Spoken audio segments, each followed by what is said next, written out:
Welcome to this episode of Life Hack.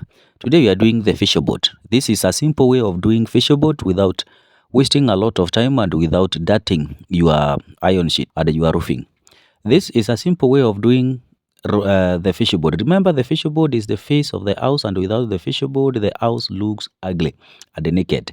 With the facial board, the house looks nice and complete even before it is complete. So today, I am going to show you the easy way of doing facial board.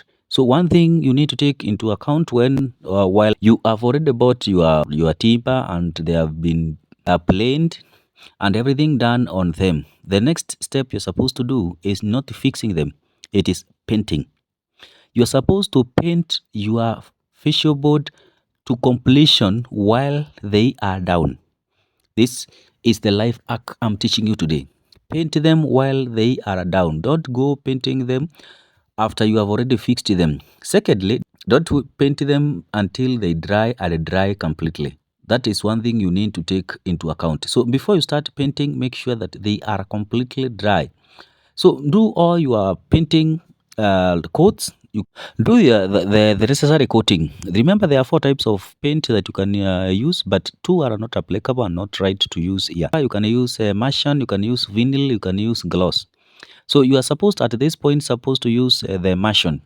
Then for the first coat, after some hours, you can do the coat, the second coat with the gloss. After 12 hours, you can do the second coat. So if you must do another finishing coat, then if you have to do the fourth coat, you can only do it after you have already fixed them to clear the dirt that the fishing board will have collected on the ground while trying to fix them. So after painting, give them time to dry. Once they are completely dry, now you can put them in place. So when it comes to putting them in place, this is exactly what you do. Just place them around the house, and then you come joining where it is necessary to join and where it is not. Just fix them where they are supposed to be fixed. So once they are fixed, the next thing you're supposed to do is come back. If possible, if you can get this glue, come back with it, then fill the joints. Fill the joint so that it looks, if it is possible to get this kind of a filler glue, come with it, fill the joint until it looks as if there is no joint there. It looks seamless. It is better, it is nice when it has that kind of a look. It is not a must, but if you can have one, the better. Once you are through with fixing the joint, then you can also repaint the joints. Remember, some joints like corners, the corners will have to be cut in one way or the other.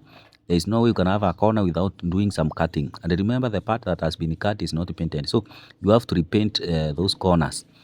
The last thing you are supposed to do on them is to do a final coat. You can come and do minor coating. The fourth coat, if you have to do it, but that is unless your facial board is dirty. If the facial board got dirtied while undergoing the process of joining, it's good that you do another coat, final coat. If you must do this final coat, then you have to be very deliberate. Remember, the essence of painting the facial board while on the ground is that you don't dirty your roof. So if you made all the effort so as not to dirty the roofing, and then you dirty it at the end of it while doing the final coat, then it will have been useless for you to paint them on the ground. The second advantage of painting them on the ground is to save on labor. When you are painting from over your hand, you take a lot of time and a lot of energy. You are very slow, and again you get tired so much while doing it. But when you are painting them from down here, it is easy and it is a nice thing to do.